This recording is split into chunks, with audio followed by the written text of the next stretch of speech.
chica. 10 pesos for your performance. What? Don't look at me that way.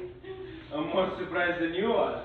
I never thought I would find you outside of a cemetery in Buenos Aires with a bunch of street vendors. This is my new life in Buenos Aires. Like it? Haven't seen enough yet to say. You happy here? I haven't stayed here long enough to say. Never thought a cemetery could make you happy. Come inside with me. Perhaps with you, I'll find the courage to see Omar's resting place. Come on.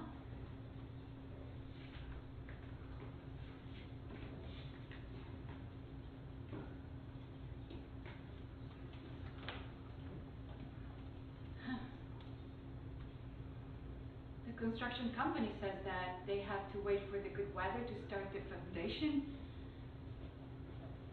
This will give us more time to collect money from students and others who knew him. He didn't really have any family at all. But you know all this already. This all seems so surreal. I'm going back to Italy in 2 days. I'm leaving for San Francisco the day after tomorrow.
Say you want this too.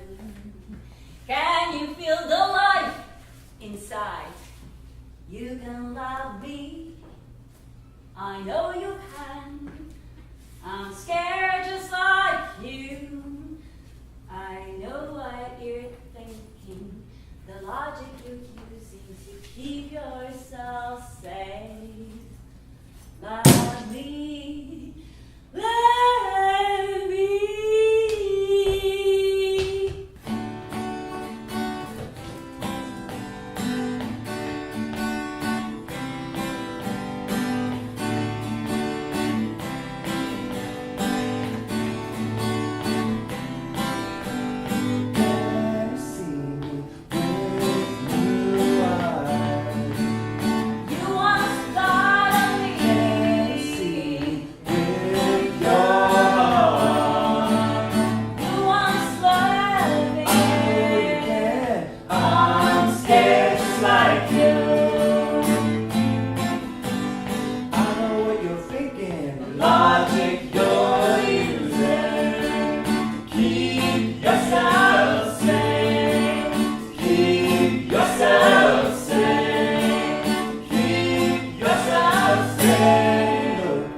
say because I don't want to do hip-hop with you no more. Nah, it's cool. Whatever you say, Gio. Yesterday it was hip-hop. Today it's tango. Tomorrow will be something else. Because, you are always in need of some kind of high, huh? TJ, you have no clue. You think it's the pretty shoes? Yes. The sexy dress? Uh-huh. The music? No, TJ. It's all about what it makes me feel. Come on. Something you couldn't do for me. When I do the tango, it's like I make love.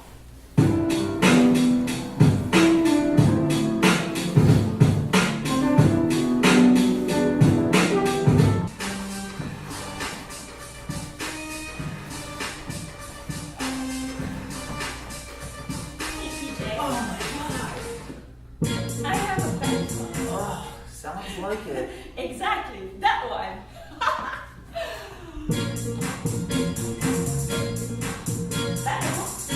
Wonderful. TJ. Remember when you were teaching me hip-hop? Yeah, it was like yesterday, I think. I used to think it was the best thing I could possibly have in life. I remember, it was yesterday, I think. But tango is another world. And by the way, this time, I found my lucky star. Yeah, a real star from Argentina. And this star has noticed me in the class. That star, the douchebag on the floor, on the ground, that one. I'm sure he likes me already. Yeah, never give up on your big dreams. I'm gonna become famous. I'll be traveling, doing shows.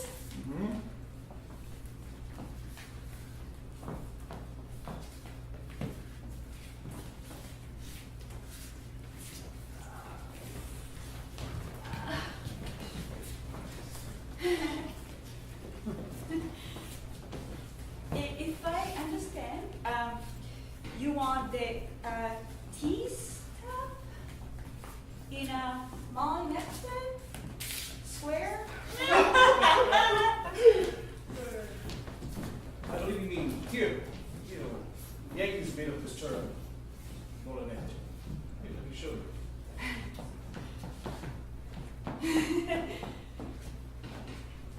What are you doing? Nothing.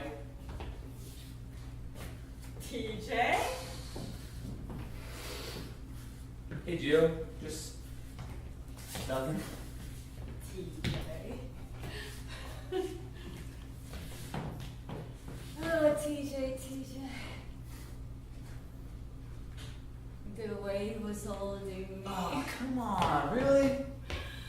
It felt like when you're wearing a well-fitted glove, it was my glove. There wasn't a single part of my body that wasn't under his control, and yet I felt so free. His body didn't have to adjust to mine. It is already so well-fitted to mine. His breath smells like the nice aroma of Arabica coffee beans roasted to perfection. Oh, that's wonderful. His well-manicured hands, strong and gentle.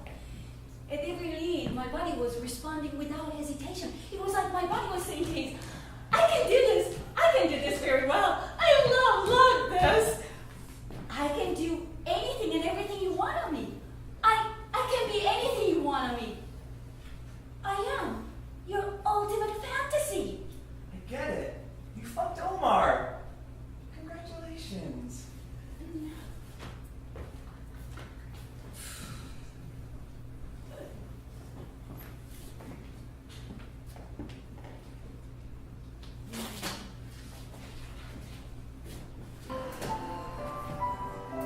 Tango takes up so much of my life now.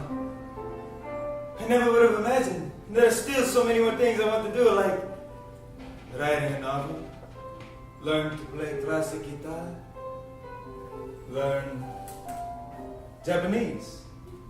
But with 24 hours in a day are not enough. Oof. I know. This is everybody's problem. Never enough time to do everything. But that's why we need priorities in our life. We need to stay focused on our primary objectives. Then, besides tango, I choose the novel first, guitar second, Japanese third, and then when do I find time for sex?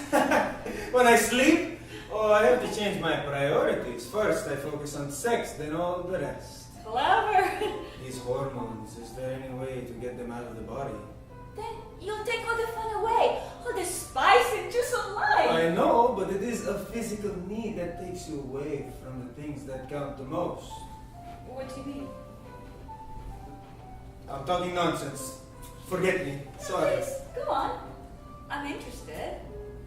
Sometimes I say very stupid things like, me, now the very me that loves sex to death. Go on. I want to know what you feel. I only meant that sex, even though it's so great, takes up too much of our daily thoughts, so we get distracted quite a bit. Right, but it's human. Maybe a man loves a woman, but gets in trouble because of sex. Well, not with that woman, with another woman. So the first woman doesn't love that man anymore, even though he has just done a natural thing. This is what I meant. That sex ruins relationships. Is this what happened to you? Oh yes, all the time. I cheated on all the women I love the most. Once they get in my heart, I love them forever. I know this is a terrible thing to say, but I always loved them. Problem is they no longer love me because I had sex with other women. I know I'm a bastard, but I never cheated on my last girlfriend. Maybe once or twice at the beginning of a relationship, but I've improved. I wish I could be a guy like you. To feel what it's like to act like you. You see, it's never a good thing to say the truth about these things. Right, it's in the male DNA. Hunting and copulating as much as possible. I always said to all my girlfriends, look, I cheated on you, but I love you. It takes courage, to be honest. I appreciate your effort. It's stupidity. Sometimes it's necessary to lie for the tranquility of life. Then you prefer lies to honesty? No, what I'm saying is that in the end, you come out as a loser if you are being too honest. Because women give you the impression that they can forgive you. But they never forget. Well, and they're right. This is why I've improved. Well, this happens to men too, doesn't it? How would you feel if your girl cheated on you? Sure, but women are more sensitive, I think. You really hurt them when you cheat, so if you do cheat, it'd be better not to tell. If I found out that my girlfriend was cheating on me, I'd feel awful. But if she really loved me, I could forgive. After all, we're all animals, aren't we? I can't hide it. So, it did happen to you? Yes! I cheated on my very first girlfriend. A mess. Poor creature. She loved me so much. And for revenge, she had sex with my best friend. That knocked me down for 3 years. Why do we learn only when we suffer? Omar once told me the story of an old man wanting to be born again. So he could make more mistakes. Because he really regretted making too few in his life. And that is so true. We want to be perfect, and all that pressure we put on ourselves doesn't allow us to live. And in any case, we can never be perfect. But not me. I'm all one big mistake. And I'm almost proud of it. I want to make a lot of different mistakes. At least, I have a chance to learn something. But what really makes me mad is that I'm not careful. Too many times I don't stop to think of the consequences before I act. If this is what makes us human, why don't we use our brain more often? If you want to be a perfectionist, then you'll never live. Evaluating this and that, analyzing everything, sometimes it's nice to make a mess out of life, to see what happens next. Like Judah and Jesus? Talking about the ultimate cheating. Judah deceived Jesus because Jesus was capable of giving immense love. And when Judah realized he could not love Jesus back the same way, he could not accept that. Very easy to switch from love to hate. Love and hate are not the opposite. Love and indifference are. So why there's never been somebody like Judah in Buddhism? Maybe because Buddha's love is more accessible? Less threatening? I don't know. Do you think Judah and Jesus and Buddha would have liked to tango? Maybe. I'm sorry I missed your call. I just want you to know that I think of you and I desire you. But we are far from each other, and it makes me very sad that we cannot be together. I cannot come to Italy because of economic reasons, and you can't come to the U.S. For now, a kiss for those beautiful lips, and I hope that you call soon. I would love to hear your voice. I've been reflecting lately. Very often we switch from one person to another unconsciously without knowing the reason why we do it, and if we really want to. The comedy of life. I've read somewhere that comedians that have experienced suffering understand what comedy is and how to use it naturally as a psychological protection mechanism. No surprise that children of some alcoholics or drug abusers are extremely gifted. I suppose only when you have nothing to lose, you have the courage to throw yourself out there, regardless of what people may think of you. You're finally free. You've accepted yourself completely, the good and the bad. And when you can be that way on stage, your audience perceives that as real, touching, moving, and authentic. This is so true in the tango scene. Consider Omar's life. He told me he grew up in a brothel in a poor neighborhood in Buenos Aires. His mother was working there, and she never told him who his father was. And the man he suspected was his father turned out not to be. And yet, I never heard him complain, not once, seriously. Once he said to me, when you're bored with nothing, you're happy about anything. Then I want to suffer. I want to be good at something.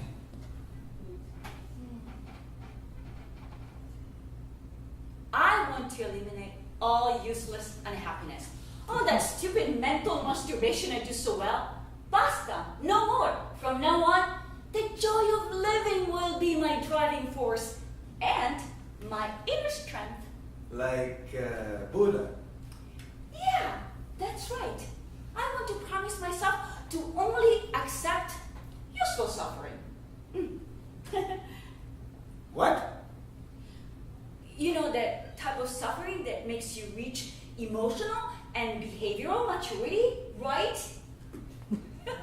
Listen to me. I sound like a therapist. I got it, but that is so hard. I myself too scared to look inside me. At one point, I even considered taking my own life. I really hate this body, all its never-ending needs. I feel constrained in it. I'm just the opposite. My body is my sacred temple. But, of course, I'm a dancer. Narcissistic by design.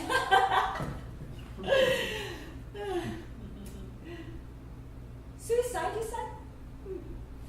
You've never mentioned this before. You never asked. Well, thanks for sharing. I appreciate your honesty. I can promise you honestly, there aren't many girls like you. And I can't settle for less anymore.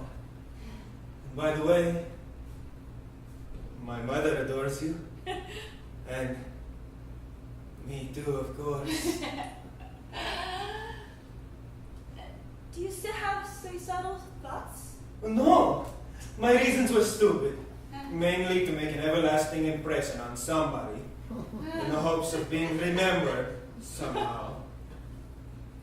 Caso, I have this urge to call you my amore mio, my love.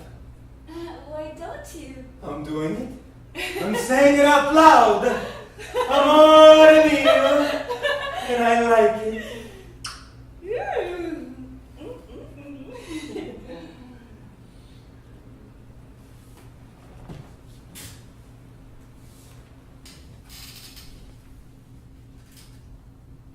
What are you doing? Writing a story.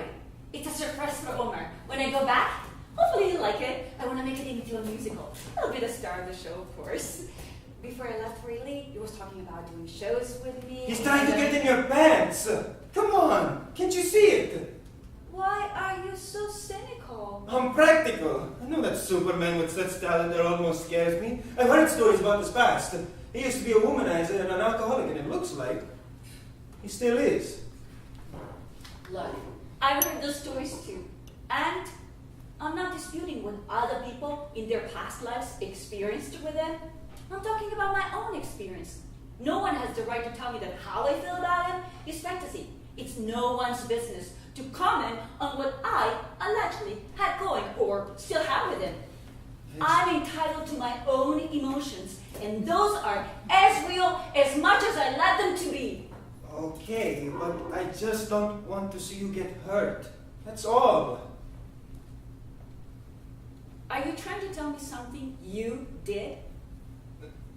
No. No. Yes. No. But not exactly. But just curious to see how you choose your companion.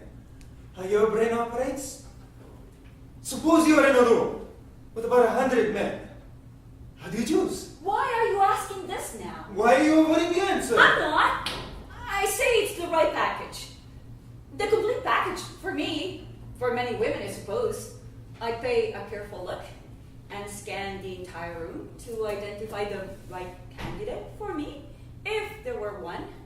Of course, for guys like you, it'd be much easier. You only need to spot a good pair of boobs to get turned on, right? True. We're not as sophisticated as you are. So, what exactly are you trying to say here? Gio, I love you, but I'm not in love with you. Can you even hear yourself? You're not making any sense. How can you love and not be in love? I can't even grasp the concept. I'm in love with Ariella. Ah. Now I understand. If I remember well, which I do in this particular case, you said you were going to be honest with me. You promised me to be honest. And you said you were going to talk to me about anything and everything. How can it be? How could you? I mean, I really believed you. I really took everything you said to me full value. Gosh, how stupid of me to think that. Sometimes I'm still a prisoner of my own stupidity despite it all. How is it with Ariella? What is she that I'm not? What do you see in her that you can't find in me? Oh, is it because she acts like a diva? Forget it. I don't want to know. And even if you had an answer, it's probably something you made up unconsciously. I will never know the truth. So forget it. Have fun with her and enjoy all you can.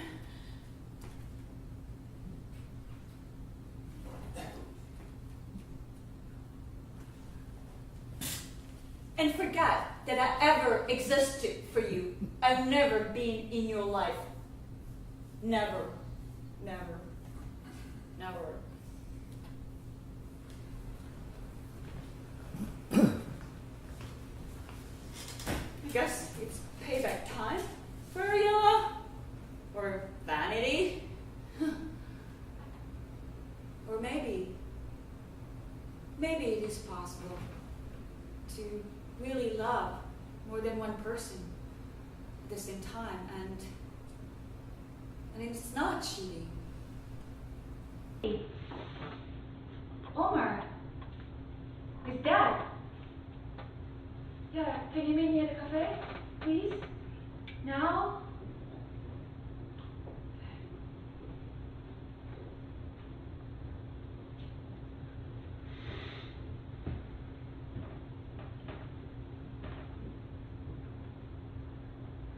I feel like shit. So guilty.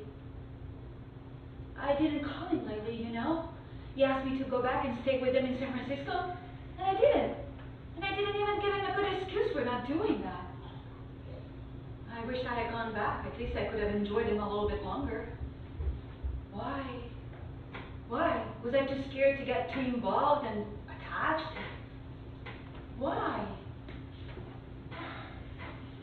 I don't know what to say. But knowing you were here to visit your family, I think he understood. Of all the people, who better than him? But I understand how nice it is to be with family. You are not helping me feel any better. I will always have this regret that I didn't go back, that I didn't talk to him towards the end, that I wasn't there for him. He died all alone. Understand? And he asked about me at the hospital? Why didn't he tell me I was going to hospital in Buenos Aires? Maybe he didn't want to scare you. Omar has been the only person in my life who really believed in me, who encouraged me to pursue my artistic dream, the only man who could see my potential. Do you have any idea how it feels to finally find somebody that believes in you and then losing him this way?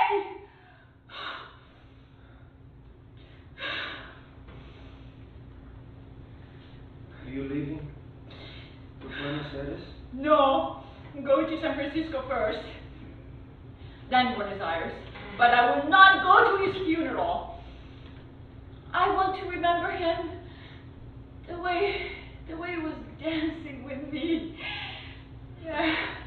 Before you leave, there is something I have to say. You're always so positive, joyful, and full of energy. Don't lose that. And I also want you to know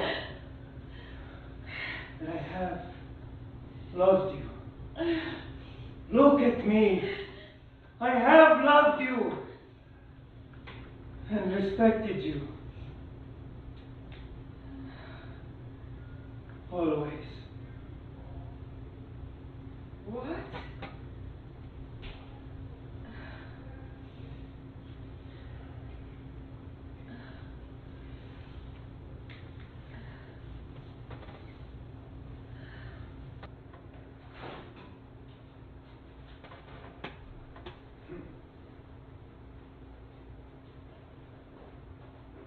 Did you hear that?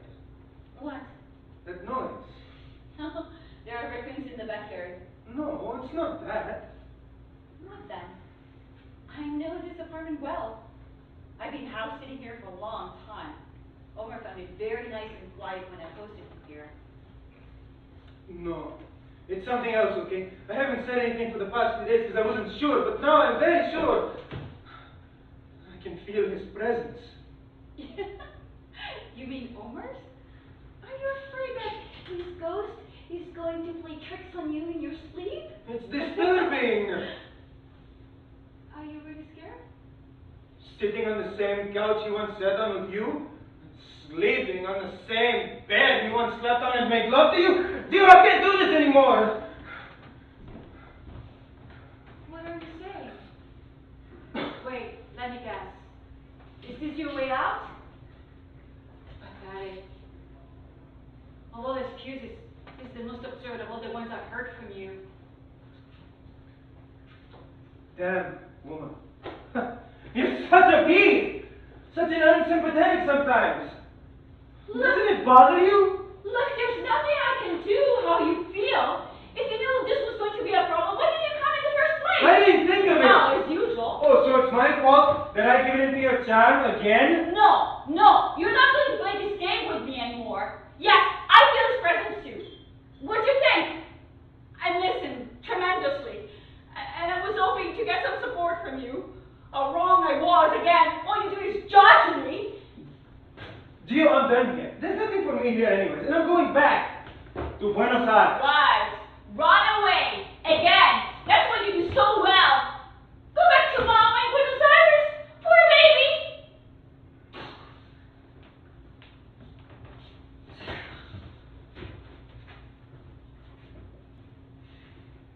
Have you heard from Deniz lately? No, but I Skyped with his mother. He's back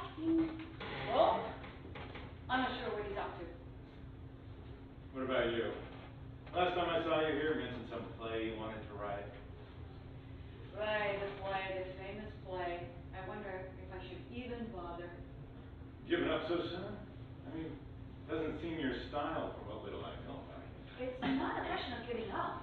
It's a question of being inspired, to have a hot heart and a cold mind, to inspire yourself that way. And lately, I don't know. What's bothering you? I mean, you're in Buenos Aires. If you can't get inspired in Buenos Aires, I don't know wherever you can. Is this why you're here? Oh, I thought you wanted to talk about yourself. No, I'm happy to listen if you like. It's funny. Chasing fame all this time. I thought of myself as a tango junkie, but deep down, I'm a love addict. I need seduction. I need to seduce and be seduced. Here, I finally said it. I finally admitted to myself in front of another human being. Oh. Well, isn't Buenos Aires the perfect place for love? Yeah, right. That's why you're here. Didn't it bother your wife that you were doing tango with all those women up in San Francisco?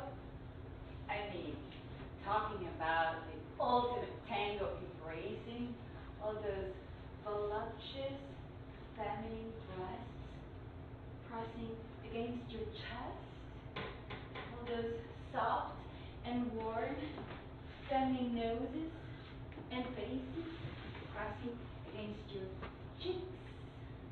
Tango is a legalized way of cheating. Yeah. Maybe from my wife's perspective. But you know, the reality is, men are out there battling away all day long at work. When they go to a milonga, they can finally get in touch with their feelings. Or at least discover what it's like not to be in their heads for a few moments. I mean, yeah, it can be sexual, sure. But for me, it's more like reclaiming the whole me.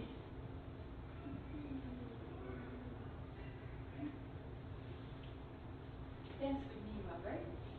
Dance with me now.